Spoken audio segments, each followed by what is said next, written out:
kami dari mahasiswa PGSD angkatan 2022. Jadi di sini kami ingin mewawancara Ibu mengenai pola pelayanan dan bimbingan konseling di sekolah dasar itu. Yang pertama itu bagaimana Ibu sebagai seorang guru dalam penyelenggaraan pola bimbingan dan konseling di sini itu seperti apa? Bimbingan konselingnya misalnya masalah di kelas? Iya, masalah di kelas. Terus mengerucut masalah apa? Misalnya kayak penakalan siswa gitu Ibu. Yang namanya anak itu nakal wajar ya. Iya. Yang namanya anak-anak itu wajar nakal, apalagi masih SD. Cuman kenakalannya yang seperti apa dulu? Kalau kenakalannya itu masih sebatas biasa-biasa saja yang tidak membahayakan, itu ya paling hanya sekedar diingatkan saja.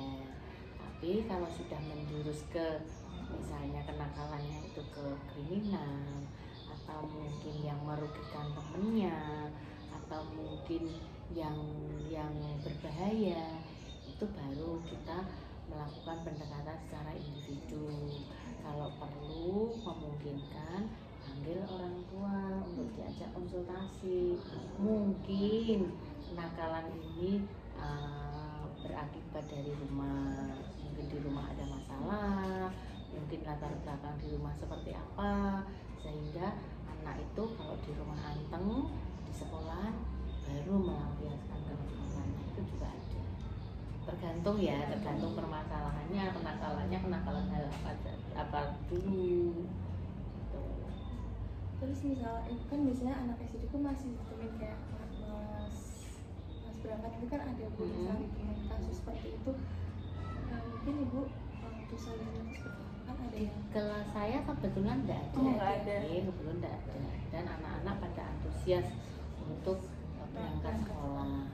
Ya, apalagi kalau di rumah kan mereka merasakan sepi, nggak ada temen, bahkan kadang sakit. Bahkan kadang sakit saja mereka memaksakan untuk berangkat, walaupun nanti di sekolahan dia sakit, akhirnya pulang lagi.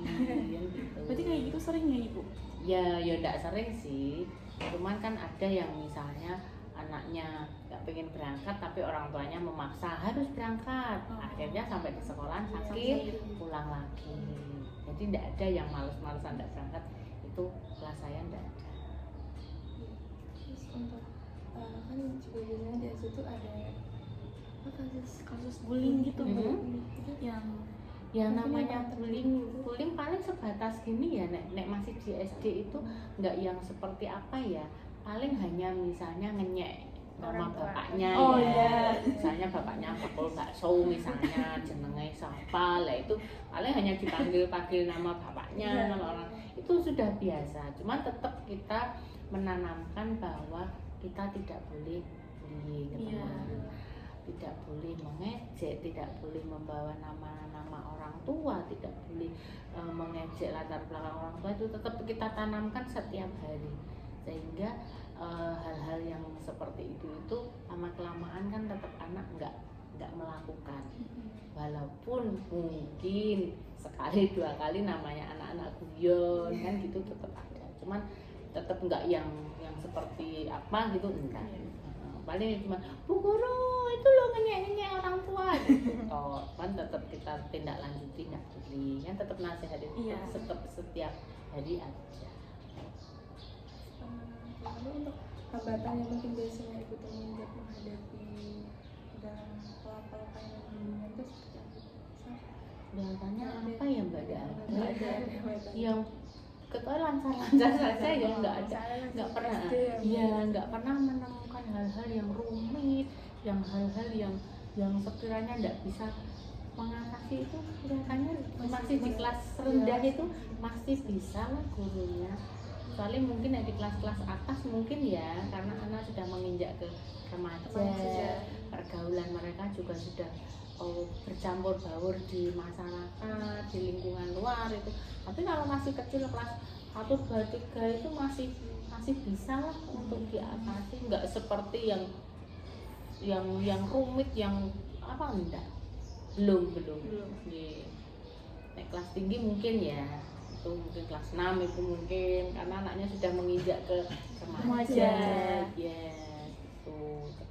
ada namanya anak sudah gede.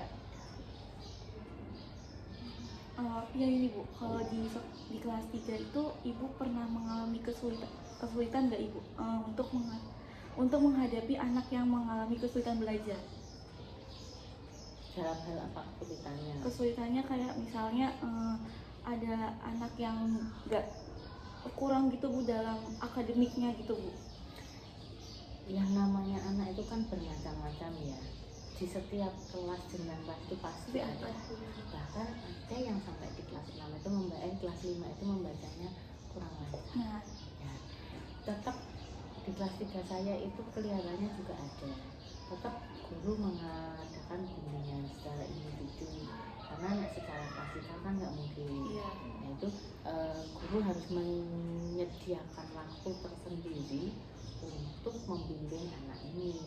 Tetapi semua itu kita lakukan juga tidak lepas dari orang tua, kerjasama dengan orang tua. Kalau semua hanya dipasrahkan ke guru saja, itu guru tetap kewalahan. Iya. Karena kita itu bertatap muka di sekolah kan ada waktunya. Iya. Nah, tetap masih banyak waktu yang di rumah dibandingkan di sekolah.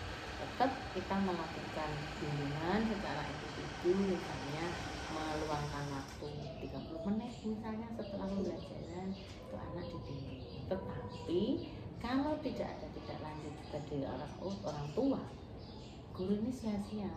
Besok lagi mulai dari Iya, nol nol lagi lagi, iya. Nah, makanya kita harus kerjasama dengan orang tua. Kalau di sekolah guru memberikan waktu lebih untuk si anak ini, otomatis di rumah juga harus dibimbing orang tua. Itu harus ada kerjasama. Orang tua mau nggak mau dong. Iya. Jangan pasrah. Terus mau gitu, ya bodoh tenan. Kan ada itu Ada. orang tua yang karena sibuk, karena itu ada. Tetap kita melakukan pendekatan dengan orang tua. Ya tetap tidak boleh lepas. Ya dan dulu saya pernah di tahun-tahun dulu itu pernah ya anak yang betul-betul kurang itu saya suruh video di rumah, video walaupun hanya 5 menit atau berapa, saya suruh membaca di video. Jadi dia ada bukti betul-betul di rumah itu melakukan, tidak hanya ditanya sudah belajar di rumah, sudah, tapi tanpa ada bukti. Nah, saya enggak, suruh video saat membaca, latihan membaca walaupun hanya 1 kalimat saja, itu enggak apa-apa, di video laporkan ke saya setiap hari. Walaupun lama-lama mungkin orang tuanya bosan ya, Iya. gitu, karena dia punya kesibukan sendiri. Tapi paling tidak kan guru sudah berupaya untuk menindaklanjuti hal itu di sekolah dan di rumah. Tapi kembalikan lagi juga kepada orang tua. Kalau orang tuanya nggak mau diajak kerjasama, masa gurunya main medang-medang dewi, kan nggak bisa gitu. Jadi kita harus bareng-bareng. Kalau di sekolah tanggung jawab guru, tapi kalau di rumah ya tanggung jawabnya orang tua dong, tidak menjadi tanggung jawab guru semua. Terus iso anakku mau coba guru, nggak bisa. Sekarang itu zaman sudah semakin maju dan guru di sekolah itu muridnya 28. Nggak mungkin mengistimewakan hanya satu orang untuk mengalahkan yang 27, kan gitu. Iya. Ya tetap kita bimbing, tetap kita beri tambahan waktu, tapi kan tidak sebanyak kalau di rumah. Nah, di rumah kan sambil nonton TV, orang tua kan bisa nih bacaan ini berapa, sambil tiduran apa sambil apa, misalnya ada adiknya sambil ngomong kan bisa, karena di rumah waktunya lebih banyak. Baik Ibu, terima kasih. Sudah? Terima kasih sudah meluangkan waktu untuk Gini, kebetulan ini saya kosong Mbak. Agama. Iya, tadi sudah ada Oh, Pak sudah Agas. Terus saya kaget kok bapak-bapak. Iya Pak Sony, kebetulan agama. Kemarin pas kapan ya saya diinfo kepala sekolah pas Kamis apa ya? Jumat Kamis. Kamis kemarin kan, Kamis kemarin saya dinas keluar. Ada tugas di luar seharian. Terus yang minggu kemarinnya itu Selasa sampai Jumat saya di SD Petrika pelatihan, makanya ya tidak ketemu. Saya katanya mau ada mahasiswa kok enggak ini gitu, enggak penting sekarang kita ketemu ya. Terima kasih Bu. Sama-sama, Maaf ibu mengganggu waktu. Oh, enggak apa-apa. Selama kita bisa membantu, tetap kita bantu ya. Kita juga masih masa 3 Iya. juga. Oh iya, ya kebetulan